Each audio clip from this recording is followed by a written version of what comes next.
Assalamualaikum warahmatullahi wabarakatuh. This is chapter 5 for Introduction to Public Administration PAD 102. Okay, saya ingin ingatkan bahawa kita ada semua sekali 6 sahaja chapter dan tinggal 2 lagi chapter, iaitu untuk minggu ini chapter 5 dan insyaAllah next week chapter 6. Setelah itu kita akan buat ulang kaji lah. Okay, chapter 5, Public Personnel Administration and Budgeting Process.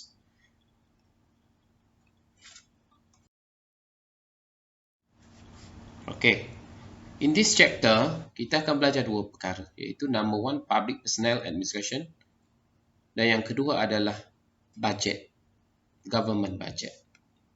So, lecture ini akan dibahagi kepada part A dan part B, iaitu part A adalah Public Personnel Administration dan chapter 5 untuk part B, iaitu budgeting process. Okay, first we go to definition of personnel administration. Okay, definition. Personnel, the human aspect of the organization, the most valuable asset of company. Okay, personnel means human. Maksudnya sumber manusia. Di dalam kerajaan adanya government staff ataupun government officer ataupun government servant, dan mereka adalah personnel, iaitu orang yang bertugas di dalam kerajaan atau kita panggil sebagai government servant ataupun kaki tangan awam. Administration, the act and science of planning, organizing, directing and controlling. PODC. Okay, ini definition lah. Personnel administration, gabungan dua ni. The process of utilizing the people aspect of organization to assist the organization to achieve the goal. Yang paling penting adalah untuk mencapai matlamat organisasi. So, gunakan sumber manusia itu untuk membantu organisasi itu mencapai organisasi. Contohnya KKM sekarang ni. Ya, pada waktu COVID-19 ni, Kementerian Kesihatan Malaysia, Ministry of Health, dia menggunakan doktor dan juga nurse untuk mengatasi wabak COVID-19. Okay. Concept. Practices and policies needed to carry out people or personnel aspect of the management job. It refers to the management organization's resources, iaitu sumber, selain daripada sumber keuangan, sumber manusia juga penting. Ya. Sebab kalau tak ada orang, tak boleh bergerak kerja. Ya. It serves to enhance the contribution of the employee to create effective organisation. And then within Malaysian Public Service, administered by PSD ataupun Public Service Department ataupun kita panggil sebagai JPA. So JPA lah yang akan menguruskan pekerja-pekerja kerajaan di Malaysia ataupun kaki tangan awam di Malaysia lah. Lepas ni saya akan gunakan perkataan kaki tangan awam lah supaya senang faham. Okay, kepentingan, significance or importance of HRM, Human Resource Management or Personnel Administration in general, secara umum saja ni. Okay.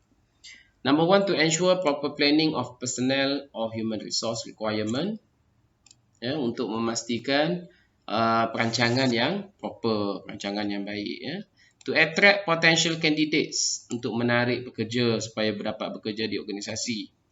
To conduct personnel aspect dari sudut induksi, training dan development. Induction ni macam orientasi lah kalau di universiti. Mana pekerja pun macam tu juga. Dia ada orientasi yang kita panggil sebagai induction ataupun induksi. Ni bukan periuk. Tu induction cooker tu periuk lah. Lambat lagi buku puasa ni. Buku 4. To control personnel performance and recommending personnel policies. Untuk mengawal pekerja, kaki tangan tu dari sudut prestasi dia. Bagus ke tak bagus. Encourage personnel performance and productivity. Menggalakkan. To retain performing employees in the organisation. Kena ada. Sebab kalau kita tak jaga pekerja yang bagus, dia akan larilah kalau kita tak hargai. To ensure fair reward, supaya adil dapat reward, benefit, welfare system and career development. To deal with personnel issues, untuk berhadapan dengan isu-isu yang berkaitan dengan pekerja seperti masalah kesihatan macam sekarang ni kan, COVID-19, keselamatan, grievances and disciplinary. Ada. Dia akan ada lah staff yang bermasalah. Jarang lah semua okey je. Okay, purposes of personnel administration in public sector, saya ambil secara ringkas saja. To ensure public organisation has enough and competent staff. Supaya staff cukup. Macam lecturer lah, kalau di UiTM, in public sector ni sekarang ni, kalau lecturer tak cukup, student nak belajar dengan siapa? Kan? Akan nak belajar dengan makhluk halus. To ensure that all government employees are treated well. Dilayan dengan baik. According to the HRM principle. Tak boleh ada favoritism. Tak boleh ada monetary, non-monetary incentive dan retired. Lepas tu nak jaga nepotism. Tak boleh bagi pada kaum kerabat dan sebagainya. To improve the productive contribution of the public servant. Untuk meningkatkan productivity. To maintain healthy working culture. Budaya kerja yang sihat. Macam sekarang COVID-19 so tidak dibenarkan pergi bekerja lah. Sebab kalau pergi berbahaya kepada orang lain. Dan juga diri kita lah. To achieve harmonious relationship between employees and employer. Di antara majikan dan pekerja. Supaya harmoni hubungan. Tak adalah bergaduh dan sebagainya. Okay, process of personnel administration. Pertama, dia ada personnel planning or job analysis. Number 2, dia ada recruitment, pengambilan. Yang ketiga, dia ada pemilihan pekerja. Lepas tu training dengan development bila dah diambil bekerja. Lepas tu ada naik pangkat dan juga naik pangkat. Dan last sekali adalah retirement. Okay, personnel planning and job analysis.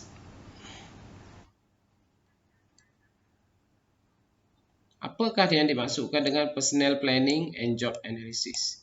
Personnel planning, identifying personnel human resource requirement to ensure that the required number of employees with the required skills are available when needed. So maksudnya kat sini kena ada planning. Contohnya tak cukup lecturer AD, kena ambil lecturer bidang AD. Tak cukup lecturer public admin, kena ambil lecturer bidang public admin. Tak boleh ambil lecturer yang bidang lain, mengajar bidang lain. Ambil lecturer public admin, mengajar AD, habis. So habiskan batik lah. Tak jadi awak arca tak jadi. Job analysis, a procedure of determining the duties of position. Dia ada dua. Job analysis ni satu adalah job description, dan yang kedua adalah human specification. Iaitu yang pertama ada kat ciri-ciri kerja tu. Contohnya doktor merawat pesakit, nurse merawat pesakit, cikgu mengajar, lecturer mengajar, polis menjaga keselamatan, askar menjaga keselamatan. Kerja macam-macam. Jurutera terlibat dengan projek-projek dan pembangunan dan sebagainya. Arkitek buat plan dan sebagainya. Itu tugas tu, job description. Apakah tugas dia? Dan karakteristik nak orang yang macam mana? Ada kelulusan bidang apa? Okey, yang kedua adalah recruitment. Recruitment adalah proses untuk mengambil pekerja. Okey. Bila dah ada proses dan sebagainya, dah ada right method iaitu interview, maka bolehlah buat pemilihan pekerja. Pilih process of choosing from a group of applicant yang sesuai with relevant qualification, iaitu ada ijazah ke diploma ke dalam bidang tersebut lah. Kalau jurutera dalam bidang jurutera lah. Tak boleh ambil ustaz tiba-tiba suruh jadi engineer lah. Kalau baca ayat kursi 10 kali nak naik bangunan tak naik. Baca ayat kursi 10 kali pun dia kena ada kaedah dia. Buat bangunan dulu baru mai ajak, baru betul gitu. Ataupun ambil engineer suruh jadi ustaz, tak ada juga. Tak sesuai juga. Dia kena ambil bidang dia. Lecturer public admin suruh mengajar bidang biologi. Pening kepala. Tak boleh nak cerita. Selection procedures need to be conducted relevant to the position. Okay. Sesuai lah. Kena sesuai dengan pekerjaan. Bidang kelulusan. Training and development. Training and development ni standard lah. Ada latihan lah bila kita dah bekerja. Ada kursus, ada bengkel dan sebagainya. Yang mementingkan knowledge, skills, kemahiran dan juga abilities, kemampuan kita. Sekarang ni pentingnya lecturer dan cikgu menggunakan aplikasi online untuk mengajar. Sebab tu cikgu ataupun lecturer tak boleh buta komputer. Career development and promotion, kenaikan pangkat. Naik pangkat yang lebih tinggi, maka gaji pun lebih meningkat lah. A flexible line of progression through which an employee typical move during employment with a company. Maknanya ada proses kenaikan pangkat.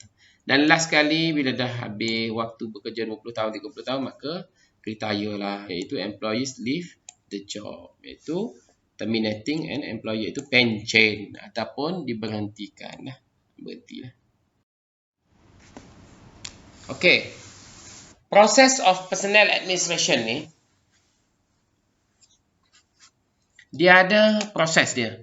Step 1, step 2, step 3, step 4, 5 and 6. Okey, number 1, identify HR need, iaitu berapa orang nak, apa keperluan dia.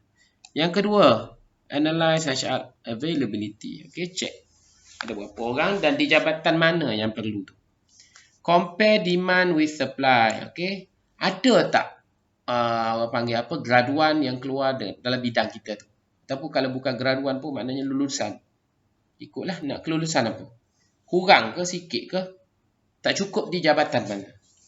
Okey, lepas tu draw solution. Barulah boleh fikirkan strategi nak ambil berapa orang pekerja.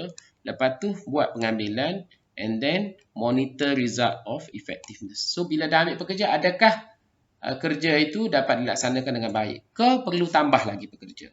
Okey, boleh Recruitment, proses pemilihan pekerja, and selection, pemilihan pekerja. Proses tu kita akan iklan biasanya. Lepas tu dia akan minta lah qualification apa, umur berapa, apa kepakaran, pengalaman kerja kalau nak, capability apa, kemampuan dan juga sikap yang diperlukan. Kalau cikgu, contohnya kena pakai kemas. Tak boleh cikgu rambut panjang. Ataupun cikgu dia kena bercakap dengan elok. Kalau tak elok lah menjadi seorang pendidik. Okey, Public Service Commission ni SPA. So dalam kerajaan kita ada SPA yang akan handle tentang pengambilan pekerja ni. The main function of the Commission Suruhanjaya Perkhidmatan Awam ni, SPA tu, untuk appoint, lantik, confirm pengesahan jawatan, kat mana nak tempatkan dan juga untuk tetap dan juga pencen. Dan dia terlibat dengan ni juga sebenarnya. Dia terlibat dengan JPA, Jabatan Perkhidmatan Awam, Public Service Department. Boleh minta online dekat SPA bila dah habis diploma nanti dah start boleh minta dah. SPM pun dah boleh tapi sebab you dah diploma kan. Okey, training and development ni banyaklah latihan dalam kerajaan. Objektif dia produce skillful worker, prepare for change, motivation. Yang ini peranan Intan bukan Intan jiran sebelum kita tu. Intan kat sini Institute Tadbiran Awam Negara ataupun National Institute of Public Administration. Dia dalam BM ringkasan dia. Institute Tadbiran Awam Negara, Intan. Dekat Bukit Kiara ada, dekat cawangan-cawangan seluruh negara pun ada. Salah satunya dekat Terengganu untuk Cawangan Timur lah. Intan ni dia akan latih pegawai-pegawai awam. Di antaranya banyaklah. Dalam financial, dalam ekonomi, dalam komputer dan sebagainya. Okey, jenis-jenis training. Types of training and development. Okay, there are 4-5. Pre-entry training sebelum masuk. Sebelum masuk ke dalam public sector. Okay, yang ini kat mana? Yang ni kita boleh belajar sekarang ni. Masih belajar dekat universiti ni, belajar public admin. You bekerja nanti, katakan dalam bidang public administration, you akan bekerja bidang public admin lah. Ataupun dalam bidang-bidang lain yang bersesuaian lah. Kalau you belajar doktor, kalau you belajar lawyer, kalau you belajar engineer, arkitek dan sebagainya lah. Lepas tu orientation. Orientation ni bila you dah masuk bekerja. Minggu orientasi. Dia ada juga. Dia bukan minggu orientasi lah. Dia panggil orientasi mula-mula tu. Ataupun induksi. In service training, training sewaktu bertugas. Dia akan buat lah. Dan biasanya senior lah akan bagi tahu macam mana nak buat tu. Post entry training given after the staff after they have started the duty. Ni selepas daripada masuk kerja lah. Pre-retirement training ni giving to staff who are going to retire. Ni basic skill untuk staff yang akan retire supaya mereka boleh menghasilkan sesuatu lah. Bila mereka dah pencen kan. Kalau macam askar contohnya, mereka perlu cari kerja lain sebab pencen awal kan askar. Ataupun bagi yang pencen awal, mereka boleh buat kerja lain lah, buat bisnes dan sebagainya selepas daripada mereka pencen. Tapi kalau kerja biasanya orang pencen dah 55, 60 tu, tak buat kerja lain dah. Sedia untuk ke alam baqa, alam barzah. Okay, 5 promotion and career development. Objective of promotion, naik pangkat, to reward and performing employees, to retain good employees. Untuk dua. Satu, untuk memberikan ganjaran bagi pekerja yang bagus. Dan yang kedua adalah untuk mengekalkan pekerja tu. Supaya pekerja tu tak lari. Kriteria ada dua, satu based on merit, iaitu kepada kelebihan dia, yang kedua adalah seniority. Seniority ni umur lah. Maknanya lama-lama naik pangkat sampai lah pencen.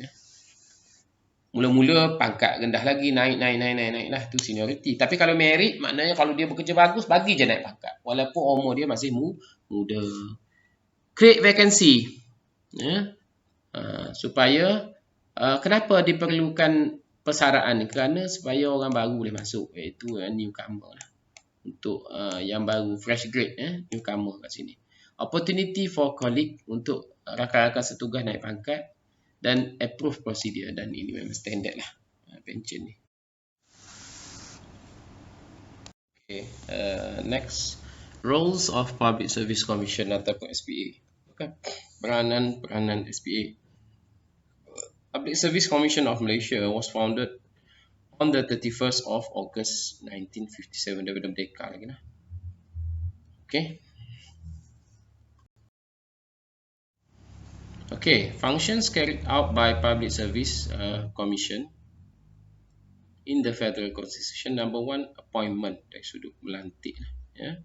Appointment of personnel in the public service. Sama ada permanent, tetap, temporary, sementara, kontrak, ataupun pemindahan sementara, ataupun pinjaman.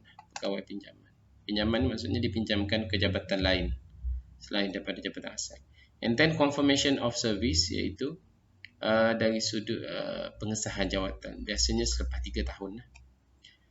Conferment into pension status, untuk menentukan ke status pension, maksudnya dapat pension lah nanti. Bukan pension lagi, maksudnya dia disahkan boleh menerima pension nanti. Transfer of service, pindah, promotion, naik pangkat, dan juga tata tertib untuk disciplinary control. Public Service Department pula, iaitu JPA, was during its early days placed under the State Treasury dululah. However, in 1954, the increase of blah blah, it was known as the Federal Employment Office ataupun Public Service Department ni JPA lah. Ini sejarah lah, yang boleh baca kat sini. Okay, kita nak tengok main function of PSD, Public Service Department, or JPA lah. Tolong tulis JPA lah dalam nota tu supaya lebih mudah untuk diingat. To formulate and implement policies with regard to the appointment, untuk pelantikan, dia buat polisi, bukan dia melantik. To provide prospect public position in the service to successful candidate. To formulate and provide remuneration scheme. Skim gaji boleh refer dekat website JPA lah. Allowances and pension to public servant. To store and update employment records of public servant or human resource information system. Rekod berkaitan dengan sistem pengurusan kekitangan awam. To settle public servant dispute or grievances with regard their salary, allowances, pension and anomaly. Ini semua berkaitan dengan gaji. To provide training opportunity, latihan juga dengan Intan lah, kerjasama Intan. Okey, habis part A, sekarang kita pindah ke part B, iaitu budgeting. Definition of government budgeting. Government budget is an annual financial statement. Dia mengandungi perbelanjaan tahunan, sama ada yang dikeluarkan ataupun income. Okey, saya ulang balik. Bajet ni adalah untuk tahunan, perbelanjaan tahunan dari sudut income, duit masuk, dan juga expenditure, perbelanjaan. Okey, purposes of financial administration and budget. Apakah purpose dia? To ensure proper revenue and expenses are carried out correctly. Supaya nak menentukan supaya income yang masuk dengan perbelanjaan keluar itu direkod dengan baik. To ensure the purchasing procurement is done appropriately, correctly and legal. Dan juga perolehan. Perolehan maksudnya pembelian lah. Untuk kerajaan ni dia tak boleh beli kat kedai runcit macam tu je. Dia kena beli dengan menggunakan tamak ada tender, ataupun kalau pembelian terus pun ada proses dia. To ensure the government has enough money, supaya government duit cukup, tidak dibelanjakan sesuka hati lah. To ensure public fund is managed in a proper, supaya diuruskan duit awam ini, duit rakyat diuruskan dengan baik. To avoid any misuse of the fund, untuk mengelakkan salah guna lah duit. Specific role function of financial budget. Satu adalah untuk policy statement. Bila dikeluarkan bajet itu, dia menggambarkan juga polisi lah. Katakan bajet untuk pendidikan, dia melibatkan polisi pendidikan. Financial planning, perancangan keuangan, management method, controlling and reporting. Dalam tu ada semua sekali. Kita boleh refer, report. Performance management, nak menilai sama ada sesebuah jabatan ataupun kementerian itu berfungsi dengan baik ataupun tidak. Dia membelanjakan duitnya ke arah mana? Pembangunan ke ataupun benda yang tidak memberikan impak yang besar kepada kerajaan. Government transaction statement juga ada dalam bajet tu. Component to revenue estimation. Dan juga dia nak merancang untuk masa depan. Contohnya untuk pendidikan, berapa jumlah yang diperlukan untuk membangunkan sebuah universiti, perbelanjaan universiti. Dia akan tahu, tengok kepada bajet tahun lepas. Maka kita boleh estimate ataupun kita boleh ramalkan bajet untuk tahun hadapan. Significance of financial administration, boleh baca kat sini objektifnya. To accomplish state objective, to achieve efficiency, to avoid wastage, to avoid salah guna, to arrange receivable and expenditure, to ensure procurement is done correctly. Sama macam tadi lah. So tekniknya ada dekat sini lah sebelah. Okay, roles of financial administration as a tool of management. Itu sebagai salah satu daripada alat untuk mengurus. Kena ada keuangan. A source of information. Budget is source of information for the past activity. Untuk bajet tahun lepas, kita boleh ramalkan untuk tahun ni. Bajet 2019 adalah gambaran apa yang sepatutnya kita belanjakan pada tahun 2020. Begitulah seterusnya. Instrument of public policy. Of course, bajet ini represented public policies. Kerana pendidikan paling banyak. Lepas tu negara kita banyak keluarkan untuk kebajikan, pendidikan, sosial. Itu banyak. Bagi negara yang pertahanan, dia banyak keluarkan untuk pertahanan. Bagi yang perubatan pun banyak jugalah untuk tahun ni sebab COVID-19. Instrument of fiscal policy sebagai satu alat untuk mempengaruhi ekonomi. Fiscal policy, polisi berkaitan dengan ekonomi dan keuangan. To estimate the income and expenditure. Macam saya kata tadi, tahun lepas boleh dijadikan ramalan untuk tahun hadapan. To measure performance. Sama ada bajet itu digunakan dengan baik oleh ministeri ataupun kementerian itu ataupun tidak, boleh dilihat pada laporan keuangan sesebuah kementerian ataupun jabatan. Okay, ini 5 stages process of financial administration.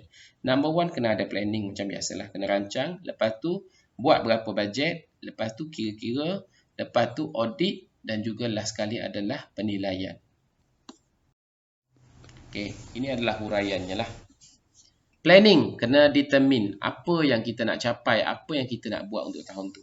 Budgeting, kita boleh start kira berapa yang sesuai kita nak letak, lebih ke kurang ke. Okay, budgeting process, revenue estimation, kita ramalkan dulu berapa. Budget call, kita minta daripada setiap jabatan kerajaan tu, contohnya kementerian ke, boleh minta berapa. Kementerian ni nak berapa, kesihatan nak berapa, pendidikan nak berapa. Budget formulation, boleh buatlah bajet tu. Okay. Lepas tu execution, boleh bagilah bajet. Budget adoption, final approval by the legislative body bila dah dapat approval tu. Dan budget hearing, saya tertukar kat sini. Budget formulation, pergi ke budget hearing dulu. Tertukar tadi.